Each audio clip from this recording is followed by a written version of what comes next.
जय हिंद साथियों, मैं आपका फ्रेंड विजय अपने YouTube channel IT technical power स्ट्रीप पर आपका स्वागत करता हूँ।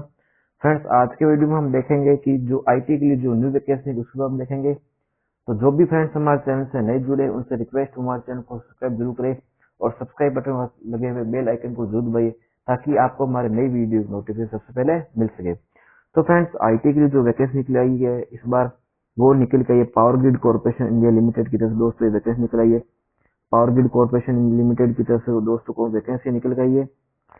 पावर ग्रिड दोस्तों आपने नाम सुना होगा। पावर ग्रिड जिन्होंने नाम नहीं सुना है, पावर ग्रिड कंपनी जो है दोस्तों ये मिनी रत्न कंपनी है। कौन सी दोस्तों? मिनी रत्न कंपनी है। ठीक है, भारत सरकार की दोस्तों ये कंपनी है। ठीक है, भारत सरकार की कंपनी है पावर ग्रिड जो कंपनी है, government of India limited company है दोस्तों। इसमें जूनियर टेक्नीशियन ट्रेनिंग इलेक्ट्रीशियन के लिए दोस्तों इसमें वैकेंसी है। ठीक है, इलेक्ट्रीशियन वाले फॉर्म को भर सकता है क्योंकि पावर ग्रिड की है। ठीक है, अब इसमें दोस्तों ये कंपनी मैंने बता दिया आपको, महारत्न पब्लिक एंटरप्राइज कंपनी है।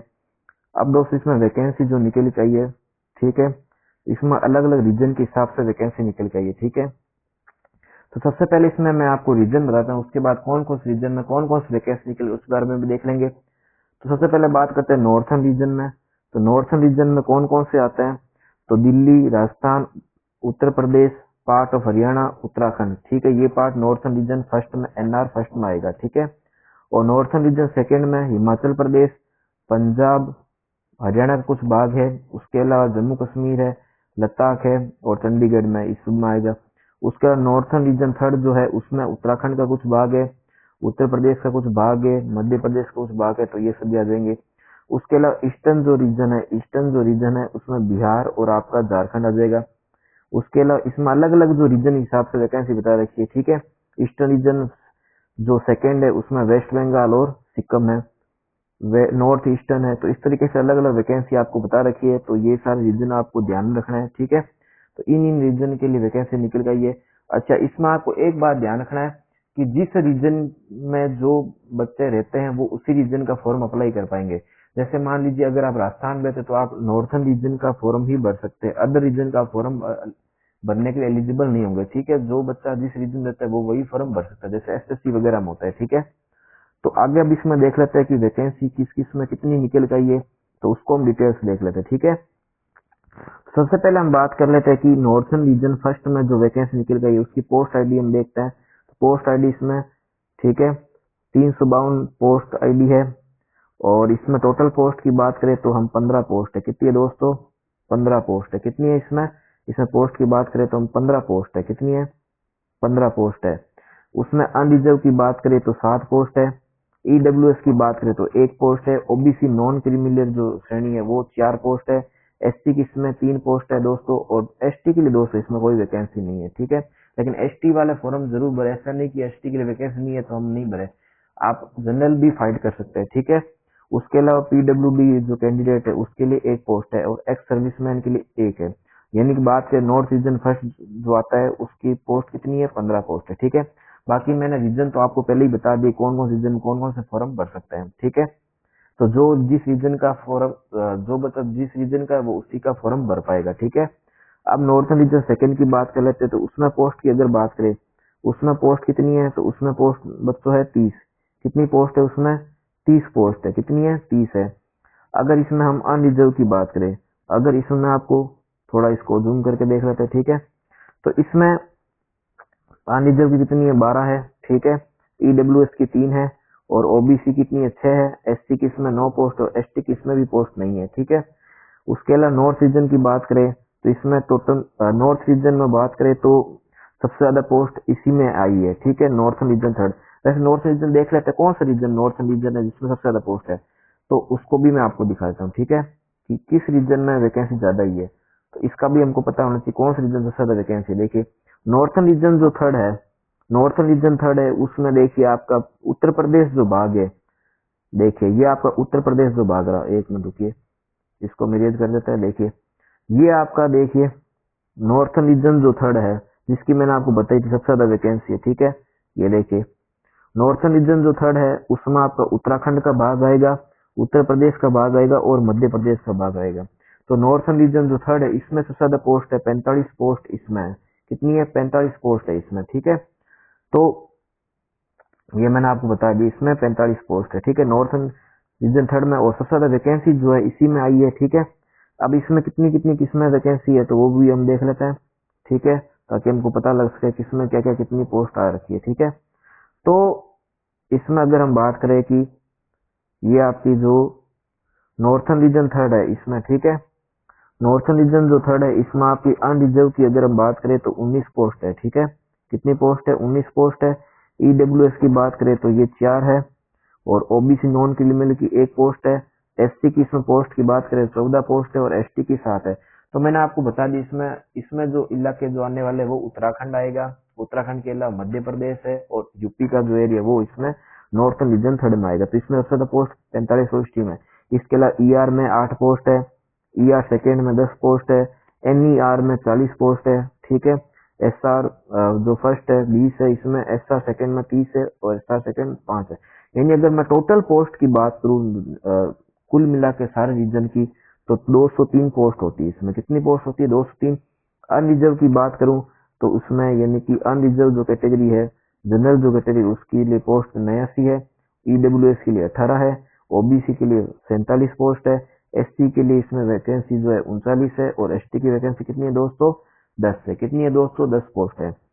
अब दोस्तों मैंने आपको पोस्ट तो बता दी कि किसमें कितनी कितनी पोस्ट आई है। अब थोड़ा इसमें वैकेंसी के बारे में और हम देख लेते हैं। ये देखिए, अब इसमें क्या क्या चीजें रहेगी उसको भी हम देख लेते हैं, ठीक है। एजुकेशन क्वालिफिकेशन वगैरह है जो नॉर्मल जो होती है वही रहेगी, ठीक है।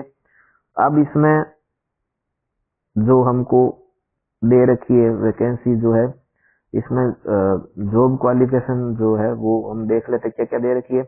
तो जॉब क्वालिफिकेशन की अगर हम बात करें, ठीक है, तो इसमें जूनियर टेक्नीशियन की तो पोस्ट है ही, मैंने बता दिया। इसके अलावा इसमें इंडक्शन 1 ईयर ट्रेनिंग है, ठीक है। आईटी इलेक्ट्रिकल पास होना चाहिए इलेक्ट्रिशियन ट्रेड से, ठीक है, जो है, ठीक है। जो आईटी इलेक्ट्रिशियन जो ट्रेड होती है नॉर्मल, वो आपका होना चाहिए।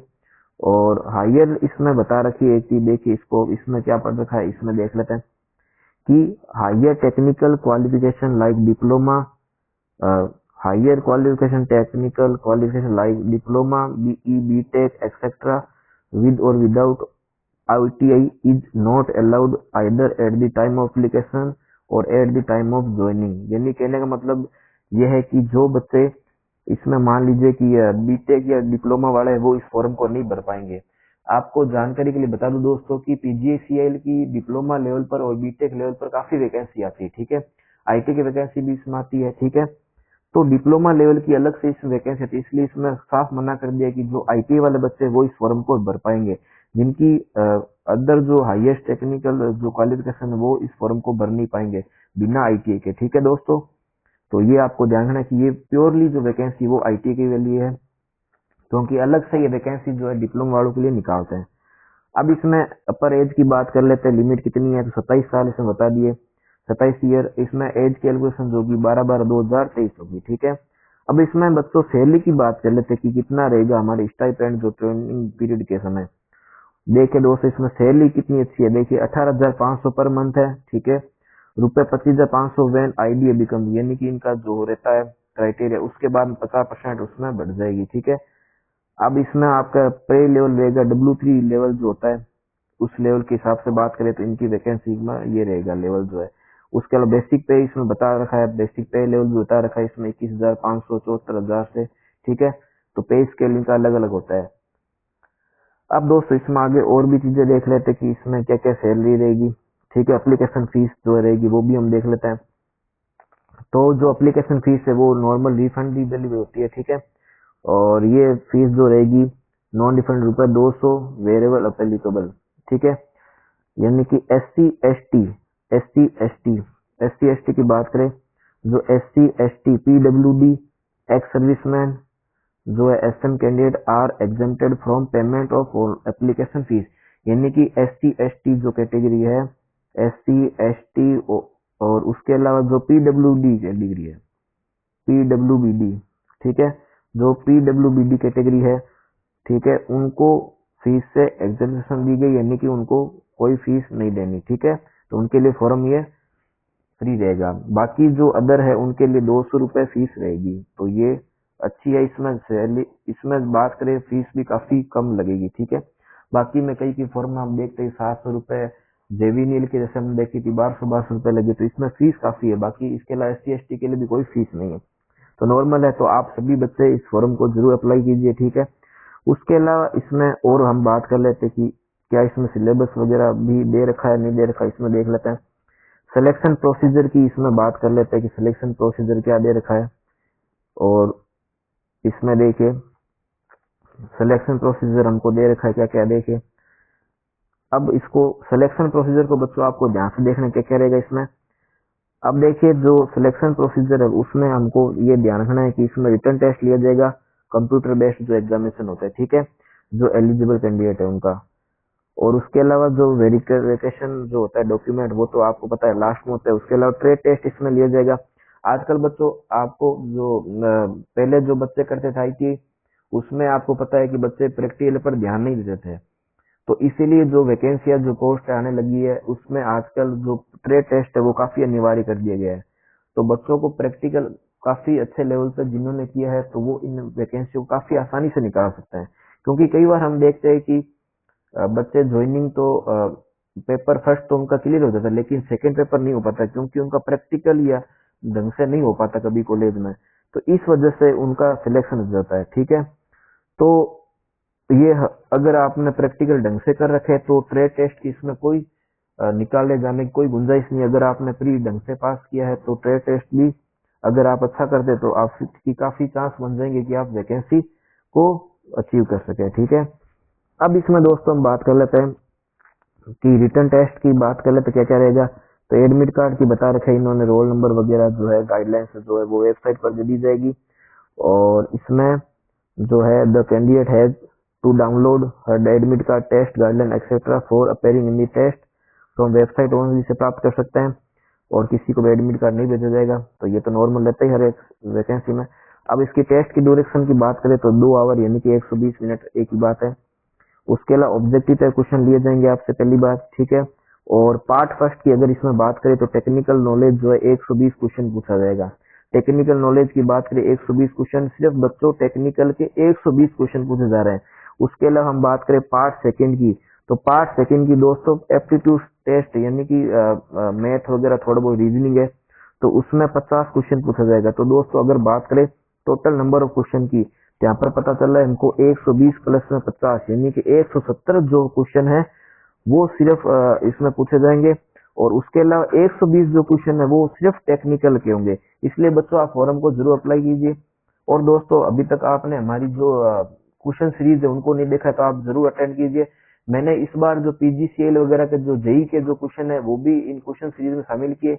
हमारी क्वेश्चन सीरीज रेगुलर चल रही है, तो अगर आपने नहीं देखा है तो आप हमारे वीडियो में जाकर जरूर देखें। हमारे चैनल पर हमने अलग से जो प्ले लिस्ट है वो बना रखी है, अलग अलग जो एग्जामिनेशन है मैंने 12 की सीरीज चलाई थी, उसमें वो सभी एग्जामिनेशन के लिए हेल्पफुल रहेगी। आपकी PGCL है, अगर आप उसके अलावा जो DMRC की तैयारी करते हो, चाहे आप DFCL की तैयारी करते हो, चाहे इसरो की, सभी एग्जामिनेशन के लिए वो हेल्पफुल रहेगी। और इसमें मैंने जो 2023 के एकदम अपडेटेड क्वेश्चन है वो भी आपको जल्दी उसमें सीरीज में मिल जाएंगे। तो आप जरूर हमारे जो है प्लेलिस्ट में जाकर आप जरूर उसको विजिट कीजिए और वीडियो को जरूर देखिए उसको। तो दोस्तों इसमें मैंने बता दिया 170 क्वेश्चन है। और इसमें बात करें कि एक क्वेश्चन 1 मार्क का होगा, और अगर बात करें नेगेटिव मार्किंग तो 1/4 नेगेटिव मार्किंग लिया जाएगा।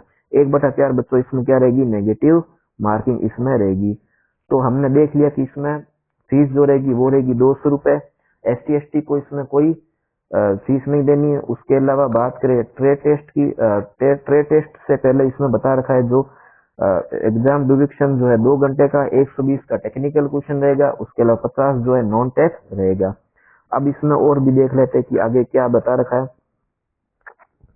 अब इसमें आगे इसमें और बता रखा है कि उसके अलावा जो है मैंने फर्स्ट जो CBT था वो फर्स्ट CBT जो उसके बारे में बता दिया। उसके अलावा अब इसमें TKT cell comprise with question from IT electrician trade, यानी कि जो आपका टेक्निकल लेवल है वो IT का इलेक्ट्रिशियन ट्रेड का रहेगा, ठीक है। और उसके अलावा जो है उसमें जो अर्थमेटिक वगैरह दे रखा था उसमें इंग्लिश रीजनिंग मैंने बता दिया आपको, एप्टीट्यूड टेस्ट और जनरल अवेयरनेस ये क्वेश्चन नॉर्मल पूछे जाएंगे। उसके अलावा इसमें टेस्ट क्वालिफाइंग नेचर जो है वो बता रखा है कि क्या क्या रहेगा। तो 40% जो है कम से कम मिनिमम क्वालिफिकेशन मार्क्स लाने पड़ेंगे, ठीक है। 40% जो मार्क्स है, चाहे अनरिजर्व है चाहे ईडब्ल्यूएस कैटेगरी, उनको 40% लाने पड़ेंगे। उसके अलावा रिजर्व जो कैटेगरी उनको 30% जो मार्क्स है वो लाने पड़ेंगे। अब दोस्तों इसमें रेशो ऑफ वैकेंसी बता रखी है कि कितनी वैकेंसी के हिसाब से उनका ट्रेड टेस्ट लिया जाएगा, तो इसको आपको ध्यान से देखना है।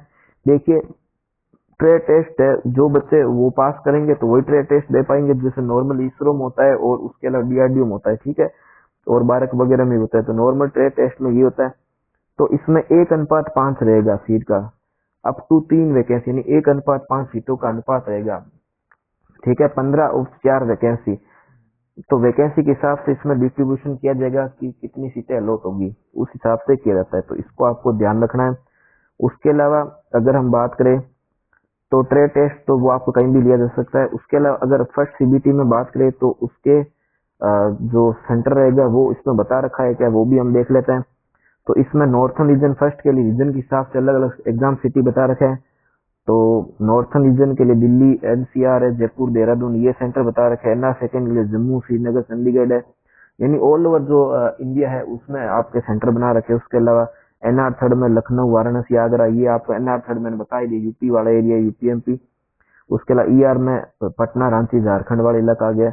ER second Kolkata Siliguri, NER Shillong Guwahati. तो ऑल ओवर इंडिया में इन्होंने क्या दे रखे हैं, एग्जाम सिटी दे रखे हैं। तो कोई दिक्कत नहीं, आप इस फॉर्म को जरूर अप्लाई कीजिए, ठीक है दोस्तों। अगर आपको कोई भी दिक्कत लगी हो आप मुझे कमेंट करके बता सकते हैं। दोस्तों आप फॉर्म को जरूर अप्लाई कीजिएगा। अगर आपने हमारे क्वेश्चन सीरीज को नहीं देखी है तो आप क्वेश्चन सीरीज को जरूर देखिएगा।